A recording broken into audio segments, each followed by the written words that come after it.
నాకు ఒక ప్రశ్న మీ కొరకై ఉంది. మీరు ఎక్కడ ఉన్నా కానీ ఈ ప్రశ్న మీకందరికీ, మీరు ఒంటరి అనే బాధలో ఉన్నారా? మనమందరం ఒక ప్రమాదకరమైన రోజుల్లో జీవిస్తున్నాం. ప్రపంచంలో అధిక శాతం ప్రజలు ఒక ఒంటరితనాన్ని అనుభవిస్తున్నారు. ఈ మధ్య జరిగిన ఒక సర్వే ప్రకారం ప్రతి 100 మందిలో 75 మంది ఒంటరితనాన్ని అనేటువంటి ఒక భావనను ఎదుర్కొంటున్నారు. కానీ బైబిల్ ఏం చెప్తుందంటే, దేవుడు ఒంటరిగా ఉన్నవారికి, విరిగి నలిగిన వారిని ఆదరించే దేవుడని చెప్తుంది. దేవుడు మన బాధలకు, దేవునికి మన బాధలు తెలుసు, ఇబ్బందులు తెలుసు, కష్టాలు తెలుసు. కాబట్టి ఈ సమయంలో నేను మీకు గుర్తు చేయాలనుకుంటున్న ఒక విషయం ఏమిటంటే, దేవుడు మనల్ని ప్రేమిస్తున్నాడు.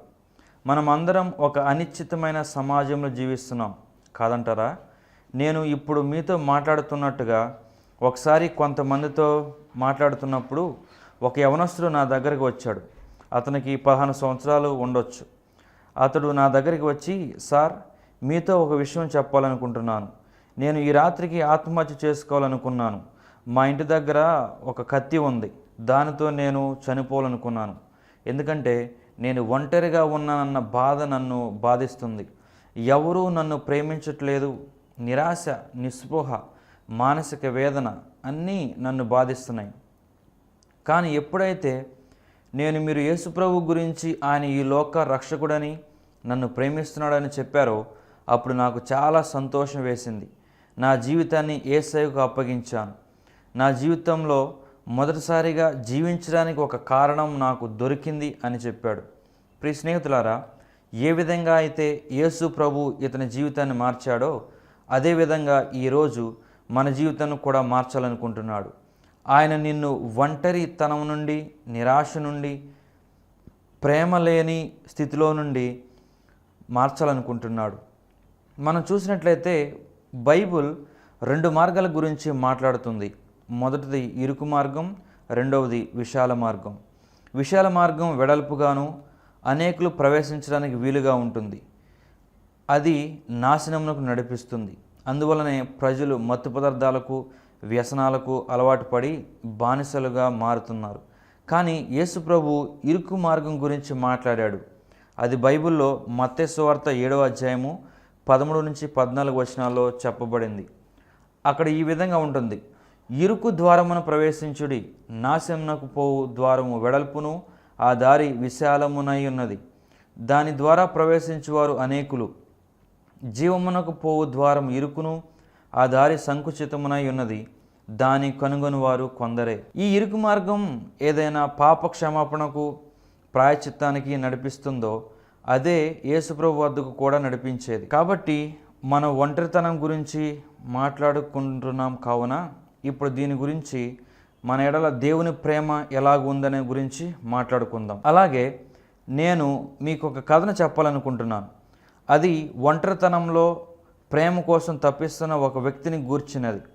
దానిని మనం యోహాను సువార్త 3వ అధ్యాయంలో చూడొస్తాం. ఆయన పేరు నికోదేము. ఆయన ఒక పరిసయ్యుడు, యూదులకు అధికారిగా ఉన్నాడు.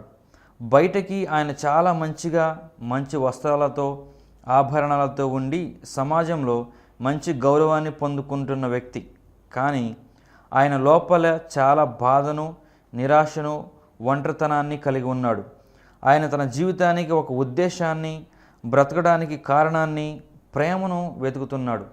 కాబట్టి ఒకరోజు రాత్రి ఆయన ఏం చేశాడంటే, యేసు ప్రభు వద్దకు ఎవ్వరూ లేని సమయంలో రాత్రి వేళలో వెళ్ళాడు. అప్పుడు యేసు ఆయనతో మాట్లాడి ఆయన యొక్క మనస్సుని, హృదయాన్ని గ్రహించి ఆయనతో సంభాషించాడు.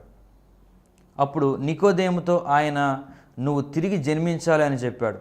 అందుకు నికోదేము, ముసలివాడనైన మనుషుడు ఎలాగూ జన్మించగలడు? రెండవ మారు తల్లి గర్భమందు ప్రవేశించి జన్మించగలడా అని అడిగాడు. కానీ దాని అర్థం అది కాదు. మొదటగా మనం మన తల్లిదండ్రులకు జన్మిస్తాం, కానీ ఎవరైనా యేసుక్రీస్తుల విశ్వాసం ఉంచితే అది తిరిగి జన్మించడం లాంటిది. అప్పుడు నీకు ఒక క్రొత్త జన్మ వస్తుంది. ఆ విధంగా యేసు ప్రభు ఈ మాటలను నికోదేముకు చెప్పాడు. యోహాను సువార్త 3:16లో ఈ విధంగా ఉంటుంది: దేవుడు లోకమును ఎంతో ప్రేమించెను. ఇప్పుడు అక్కడ మీ పేరును ఒకసారి ఉంచండి. దేవుడు అక్కడ మీ పేరు పెట్టి ఎంతో ప్రేమించను, కాగా ఆయన తన అద్వితీయ కుమారునిగా పుట్టిన వాని యందు విశ్వాసముంచు ప్రతివాడును నశింపక నిత్యజీవం పొందినట్లు ఆయనను అనుగ్రహించను. కాబట్టి ఇక్కడ నికోదేము తన విశ్వాసాన్ని బట్టి రక్షించబడి ఒక నూతన జీవితాన్ని ప్రారంభించాడు. యేసుప్రభు నికోదేమును మార్చిన విధంగానే మన జీవితాలను కూడా మార్చాలనుకుంటున్నాడు. ఇక్కడ 3 విషయాల గురించి మాట్లాడాలనుకుంటున్నాను. మొదటిది ఏంటంటే, ఆయనకు మన మీద ఉన్న ప్రేమను బట్టి ఆయనతో మన సహవాసాన్ని, సంబంధాన్ని కోరుకుంటాడు. కానీ మీరు అనొచ్చు, సార్ నేనెందుకు ఒంటరితనానన్న బాధను అనుభవిస్తున్నాను, నేను చాలా నిష్ట కలిగిన వ్యక్తిని అని అనుకోవచ్చు. కానీ చూడండి, దేవుడే నిన్ను నన్ను తన స్వరూపంలో సృష్టించాడు. మనలను స్త్రీనిగాను పురుషునిగాను చేశాడు. ఆదాము మొదటి మానవునిగా ఉన్నాడు, అవ్వ మొదటి స్త్రీగా ఉంది. వారు ఏదైనా తోటలో నివసించారు. అది చాలా అందమైన, లోపం లేనిదిగా సృష్టించబడిన ఒక ప్రదేశం. ఈ ఇరువురు మనుషులు కూడా మంచి సహవాసాన్ని దేవునితో కలిగి ఉన్నారు. కానీ ఇక్కడే ఒక ప్రాముఖ్యమైన విషయం ఉంది. దేవుడు మనిషిని యంత్రాలుగా సృష్టించలేదు, కానీ ఒక సహవాసం, సంబంధం కోసం సృష్టించాడు. ఇక్కడ వివాహం అయిన వారు లేదా పిల్లలు కలిగిన వారు జాగ్రత్తగా గమనించండి. మీరు ఎప్పుడూ ఎవరినైనా వారు ప్రేమించాల్సిన నియమం ఉంది కాబట్టి వారు మిమ్మల్ని ప్రేమించాలని ఎప్పుడు కోరుకోరు. ఎందుకంటే అలా అయితే అది ప్రేమే కాదు. వారు మనల్ని ప్రేమించాలనుకుంటాం, ఎందుకంటే వారు ప్రేమించాలని ఆశిస్తారు కాబట్టి. ప్రేమించడం అనేది ఒక ప్రక్రియ. మనం మన కుటుంబ సభ్యులను, స్నేహితులను ప్రేమిస్తాం. దేవుడు మనకు దేనినైనా ఎన్నుకునేటటువంటి స్వేచ్ఛను ఇచ్చాడు. ఇక్కడ ఏదైనా తోటలో దేవుడు అవ్వ ఆదాములను మీరు అన్నీ తినవచ్చు, కానీ మంచి చెడులు తెలివినిచ్చు చెట్టు ఫలాలు మాత్రం తినవద్దని చెప్పాడు. కానీ బైబిల్ సెలవిచ్చేది ఏంటంటే, సాతాను సర్పం రూపంలో వారిని అనుమానించేటట్లు చేసింది. ఈ విధంగా కూడా చెప్పడం జరిగింది. నిజంగా దేవుడు దీని పండు తినవద్దని చెప్పాడా? దీన్ని చూడు, ఎంత అపురూపంగా అందంగా ఉందో, తీసుకొని తిను, మీరు దేవతలుగా అవుతారు అని చెప్పింది. అప్పుడు అవ్వ ఆ పండును తీసుకొని తిని ఆదాముకు కూడా ఇచ్చింది. అప్పుడు వారి యొక్క అవిధేయతను బట్టి దేవునికి అలాగే మనిషికి మధ్య ఉన్న బంధం తెగిపోయింది. అప్పుడు మనిషి ఒంటరితనాన్ని, బాధను, కష్టాలను ఎదుర్కోవడం ప్రారంభించాడు. ఆ కారణం వల్లనే ఈ సమయంలో ఈ మాటలు వింటున్న మనలో కూడా అదే పరిస్థితి ఉంది. మన తల్లిదండ్రుల నుండి ఏ విధంగా అయితే కొన్ని లక్షణాలను మనం పొందుకుంటామో, మొదటి మానవుడైనటువంటి ఆదాము నుండి కూడా పాపం అనేటువంటి ఒక లక్షణాన్ని మనం పొందుకున్నాం. అది ఒక తరం నుండి మరొక తరానికి వ్యాపించింది. అది ఈ లోకంలో ఉన్న భయంకర రోగాలు, ప్రమాదాల కంటే అతి భయంకరమైనది. అది అందరికీ వ్యాపించింది. బైబిల్ ఒక మాట ఈ విధంగా ప్రస్తావించబడింది, ఏ భేదమును లేదు, అందరూ పాపం చేసి దేవుడు అనుగ్రహించు మహిమను పొందలేకపోతున్నారు. రోమపత్రిక 3:23. అలాగే రోమ 6:23లో పాపం యొక్క జీతం మరణం అని చెప్పబడింది. ఒక రోజున మనమందరం చనిపోతాం. జీతం అనగా మనం చేసిన పనికి ప్రతిఫలంగా వచ్చేది. ఇప్పుడు మనమందరం పాపం చేశాం కాబట్టి దానికి ప్రతిఫలం మరణమే. అది భౌతిక మరణం మాత్రమే కాదు, కానీ ఆధ్యాత్మిక మరణం కూడా.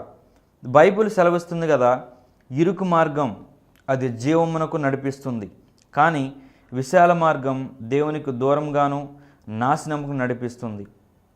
ఇరుకు మార్గం యేసు వైపు, ఆయన యొక్క సిలువ వైపు నడిపిస్తుంది. మన యొక్క పాపం వలనే మనం అబద్ధమాడతాం, గర్విస్తాం, వ్యామోహం చెందుతాం. అందుకనే బైబిల్ చెప్తుంది కదా, పాపం మనలను దేవుని నుండి వేరు చేసెను. కానీ ఇక్కడ ఒక మంచి విషయం, అదేంటంటే మన పాపం నిమిత్తం యేసు ప్రభు ఈ లోకానికి పంపబడ్డాడు. మన పాపముల కోసం సిలువలో చనిపోవడానికి పంపబడ్డాడు. ఇదే రెండో విషయం. ఈ సమయం మీరు గనక ఈ సందేశాన్ని చూస్తూ, బ్రదర్ మీరు చెప్తున్నారు కానీ దేవుడు నిజంగా నన్ను ప్రేమిస్తున్నాడా అని ప్రశ్నిస్తే, ప్రియ స్నేహితులారా, ఒకసారి యేసుక్రీస్తు యొక్క సిలువను చూడండి. ఆయన సిలువలో ఉన్నప్పుడు బైబిల్ చెప్పింది ఏంటంటే, సిలువలో ఆయన మన పాపాలని, అవమానాన్ని తన మీద వేసుకున్నాడు. అక్కడ చూడండి, ఆయన తన సింహాసనాన్ని పరలోకాన్ని వదిలి కన్యకకు పుట్టి ఈ లోకానికి వచ్చి ఒక పాపరహిత జీవితాన్ని జీవించాడు. అందువలనే నువ్వు నేను చేయలేని పని చేయసాగాడు. మన పాపాల నిమిత్తం ఆయన వెల చెల్లించాడు. ఇక్కడ చూడండి, యేసుప్రభు రాకమునుపు ప్రధాన యాజకుడు మనుషుల పాపం నిమిత్తం ఏ లోపం లేని బలి పశువును అర్పిస్తూ ఉండేవాడు. ఇది మన పాపాలను కప్పివేస్తుంది. ఇది వారు ప్రతి సంవత్సరం చేయాలి. ఇది లోక పాపాలు మోసుకొని పోయే దేవుని గొర్రెపిల్ల వచ్చేంత వరకు చేయాలి. చాలామంది నన్ను, బ్రదర్, ఎందుకు కేవలం ఇరుకు మార్గం, ఎందుకు కేవలం యేసుప్రభు మాత్రమే పరలోకానికి మార్గం అని అడుగుతూ ఉండేవారు. అవును, ఎందుకంటే యేసుప్రభు మాత్రమే మానవునిగా ఈ యొక్క లోకానికి వచ్చి పాపరహితుడుగా జీవించి ఈ మానవాళి కోసం ప్రాణాలు పెట్టినవాడు. ఎందుకనగా మనం ఆయన యందు దేవుని నీతి ఎగినట్లు పాపమెరుగని ఆయనను మన కోసం పాపముగా చేసెను. ఆయన ఆ సిలువలో నుండి మన సమస్త పాపములను అవమానాలను తీసివేసెను. ఆయన ఆ సిలువ నుండి కూడా మనల్ని ప్రేమిస్తున్నాడు. అయితే దేవుడు మన ఎడల తన ప్రేమను వెల్లడిపరుచుచున్నాడు. ఎట్లనగా మనమింకను పాపులమై ఉండగానే క్రీస్తు మన కొరకు చనిపోయెను. మీకు ఒక విషయం తెలుసా? ఆయన నీ కోసం నా కోసం ఆ సిలువలో ఒంటరితనాన్ని అనుభవించాడు. ఆ సిలువలో నా దేవా నన్నెందుకు చేయి విడిచితివి అని అడిగాడు. ఎందుకంటే ఆ సమయంలో తండ్రి దేవుడు కుమారుణ్ణి సిలువలో విడిచిపెట్టాడు. ఆయన ఆ సిలువలో వేలాడుతూ చనిపోయి పాతిపెట్టబడి తిరిగి 3వ దినాన లేచాడు. ఈరోజు యేసుక్రీస్తు సజీవుడుగా ఉన్నాడు. ఆయన పునరుద్ధానం చెప్పింది ఏంటంటే ఆయన దైవ కుమారుడని, లోకరక్షకుడని, అలాగే ఆ పరలోకానికి ఇరుకైన మార్గం అని తెలియజేశాడు. ఆయన మరణాన్ని జయించి దాని మీద విజయాన్ని సాధించాడు. సాతాన్ని ఓడించి నిన్ను నన్ను రక్షించాడు. ఇది కేవలం ఆయన మనల్ని ప్రేమిస్తున్నాడు కాబట్టి, ఆయనకు నీ బాధలు నీ కష్టాలు తెలుసు కాబట్టి ఈ విధంగా చేశాడు. ఆయన మీతో అంటున్నాడు కదా, నేను నిన్ను ప్రేమిస్తున్నాను, నేను నీ ఒంటరితనాన్ని చూశాను, భయాన్ని చూశాను, బాధలను కూడా చూశాను. అలాగే నువ్వు తెలుసుకోవలసిన ఒక విషయం ఏంటంటే నేను నిన్ను ప్రేమిస్తున్నాను. అదే యేసుప్రభు నీతో చెప్పేది. నేను ప్రారంభంలో చెప్పిన ఆ చిన్న అబ్బాయి యొక్క జీవితాన్ని మార్చాడు ఈ యేసుప్రభు. నికోదేము యొక్క జీవితాన్ని కూడా మార్చగలిగాడు. అదేవిధంగా ఇప్పుడు నీవు విశ్వసించినట్లయితే నీ జీవితాన్ని కూడా మార్చగలడు. ఆయన మనల్ని ప్రేమిస్తున్నాడు. తనతో మనకు సహవాసాన్ని, సంబంధాన్ని కోరుకుంటున్నాడు. మూడవదిగా, దేవుడు మనల్ని ప్రేమిస్తున్నాడు. ఆయన మనతో ఎల్లకాలం ఉండాలనుకుంటున్నాడు. మన మరణం తర్వాత నిత్యత్వానికి లేదా నిత్య జీవానికి వెళ్ళటం అనేది అందరికీ తెలిసిన విషయమే. దేవుడు మనల్ని ప్రేమిస్తున్నాడు. అదేవిధంగా ఆయన పరిశుద్ధుడై ఉన్నాడు, నీతి న్యాయం కలిగి ఉన్నాడు. కావున పాపం ఉన్న చోట్ల ఆయన ఉండలేడు. ఆయన పాపాన్ని ద్వేషిస్తాడు. కాబట్టి మనం ఆయన స్వరూపంలో సృష్టించబడ్డాం. మనకి ఆత్మ ఉంది, అది నిత్య కాలం జీవిస్తుంది. మనం గనుక యేసు ప్రభు జీవితంలో లేకుండా మరణిస్తే బైబిల్ చెప్తుంది కదా, మనం నరకానికి వెళతాం. అక్కడ ఒంటరితనం, బాధలు, కష్టాలు ఉంటాయి. కానీ మనకందరికీ ఒక శుభవార్త ఏంటంటే పరలోకం కూడా ఉంది. అక్కడ రోగాలు ఉండవు, బాధలు ఉండవు, చింతలు ఉండవు. అది సంపూర్ణమైన దేవుని సన్నిధిగా ఉంటుంది. కానీ నేను ముందుగానే చెప్పిన విధంగా పరలోకానికి చాలా మార్గాలు ఏమీ లేవు. ఒకే ఒక్కటి, అదే ప్రభు అయిన యేసుక్రీస్తు. ఆయన యోహాను 14:6లో ఈ విధంగా అంటాడు, నేనే మార్గమును సత్యమును జీవమును, నా ద్వారానే తప్ప ఎవడను తండ్రి యొద్దకు రాడు. అలాగే అపోస్తుల కార్యాలు 4:12లో, మరి ఎవని వలనను రక్షణ కలుగదు, ఈ నామముననే మనము రక్షణ పొందవలెను గాని ఆకాశం క్రింద మనుషులలో మరి ఏ నామమున రక్షణ పొందలేము అనెను. దీనిని బట్టి అర్థమయ్యే అంశం ఏంటంటే యేసుక్రీస్తు మాత్రమే రక్షణకు మార్గం. దానిని మనకు మనమే సంపాదించుకోలేం. బైబుల్ దానిని ఒక బహుమతిగా ప్రస్తావించింది. ఎఫెసీ 2:8-9 మనం చూస్తే, మీరు విశ్వాసము ద్వారా కృపచేతనే రక్షించబడి ఉన్నారు. ఇది మీ వలన కలిగినది కాదు, దేవుని వరమే. అది క్రియ వలన కలిగినది కాదు, కనుక ఎవడనూ అతిశయపడ వీలు లేదు. దేవుడిచ్చే రక్షణ ఉచితం, కానీ నీవు దానిని పొందుకోవలసిన బాధ్యత నీపై ఉంది. యేసుక్రీస్తుని స్వీకరించవలసిన బాధ్యత నీపై ఉంది. మన నోటితో దేవా నేను పాపిని, నన్ను క్షమించు అని కోరితే అది పశ్చాత్తాపం అవుతుంది. అపోస్తలుల కార్యాలు 3:20లో మీ కొరకు నియమించిన యేసుక్రీస్తును ఆయన పంపునట్లును మీ పాపములు తుడిచివేయబడు నిమిత్తమును మారుమనసు నొంది తిరుగుడి అని ప్రస్తావించబడింది. ఎప్పుడైతే మన విశ్వాసాన్ని యేసుక్రీస్తులో ఉంచి నమ్ముతామో మన పాపాలు క్షమించబడతాయి. యేసు ప్రభుతో మనకు వ్యక్తిగత సహవాసం ఏర్పడుతుంది. అప్పుడు పరిశుద్ధాత్ముడు మనలోనికి వస్తాడు. తద్వారా మన యొక్క నిత్య జీవానికి ఒక నిరీక్షణ అనేది వస్తుంది. దానిని బట్టి ఆయన నీలో ఉన్న ఒంటరితనాన్ని, అవమానాన్ని తీసివేస్తాడు. ఆయన విరిగిపోయిన నిన్ను సంపూర్ణంగా చేస్తాడు. కానీ మనం బలమైన విశ్వాసాన్ని కలిగి ఉండాలి. ఆయనే మార్గం అని, ఈ లోక రక్షకుడని నమ్మాలి. ఈ సమయంలో నాకు ఒక కథ గుర్తుకు వస్తుంది. అది తాడు మీద నడిచే ఒక వ్యక్తి గురించి. ఆయన పేరు బ్లాండిన్. ఒకసారి ఆయన నయాగర జలపాతం మీద ఒక 111 అడుగుల పొడవు ఉన్న తాడుని ఒకవైపున న్యూయార్క్ ప్రాంతానికి, మరోవైపున కెనడా ప్రాంతానికి కట్టి దాని మీద నడవాలని ప్రయత్నం చేశాడు. పలుసార్లు దాని మీద నడిచాడు కూడా, సైకిల్ కూడా తొక్కాడు. ఒకసారి అయితే ఆ త్రాడు మీద ఒక స్టవ్ తీసుకువెళ్ళి ఆమ్లెట్ కూడా వేశాడు. అలా ఒకసారి ఇంకొక ప్రయత్నం కూడా చేశాడు. అదేంటంటే ఒక చక్రాల బండిలో కొన్ని ఇటుకలు వేసి ఆ ఎత్తైన పొడవైనటువంటి త్రాడు మీద నడవటం ప్రారంభం చేశాడు. దానిని ఆయన సాధించాడు కూడా. దానిని చూసిన జనం అరుస్తూ అభినందనలు తెలియజేశారు. ఆ తర్వాత ఆయన ఆ ప్రజలను ఒక ప్రశ్న అడిగాడు. ఎంతమంది ఇక్కడ నేను ఈ చక్రాల బండిలో ఇటుకలకు బదులుగా ఒక మనిషిని కూర్చోబెట్టి నడిపించగలనని నమ్ముచున్నారు అని అడిగాడు. అప్పుడు అందరూ మేమందరం నమ్ముచున్నాం అని అంటారు.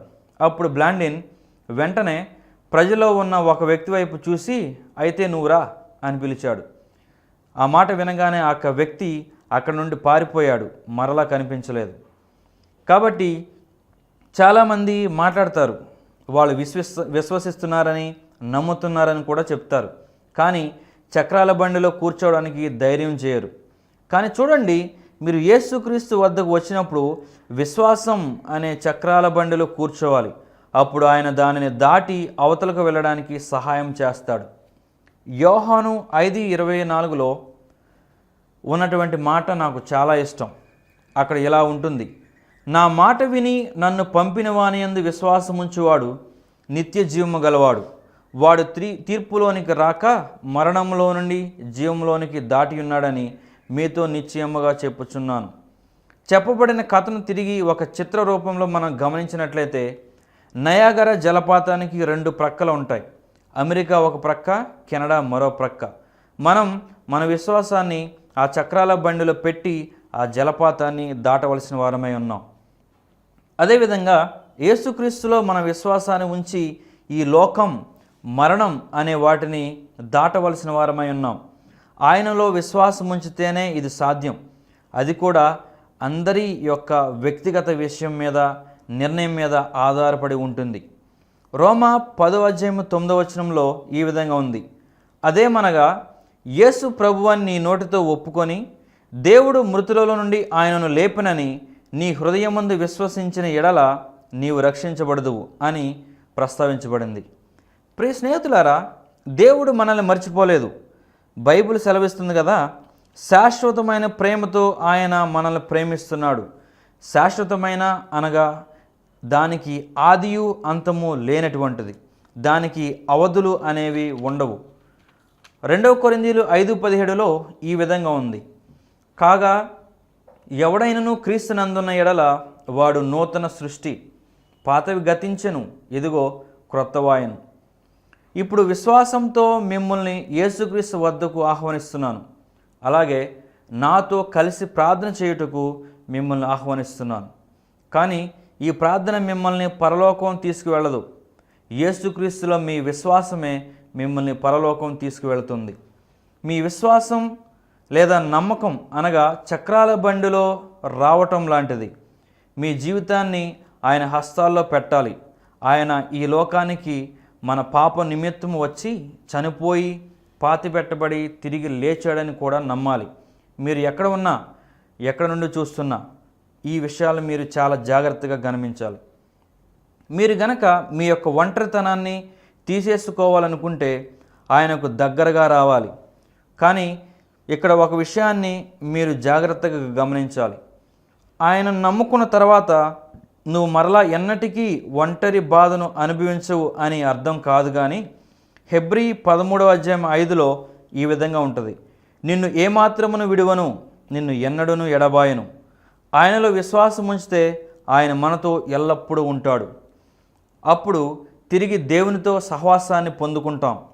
పాపంలో పడక మునుపు అవ్వ ఆదాం ఏ విధంగా అయితే దేవునితో సహవాసాన్ని కలిగి ఉన్నారో అలాగే మనము ఉంటాం.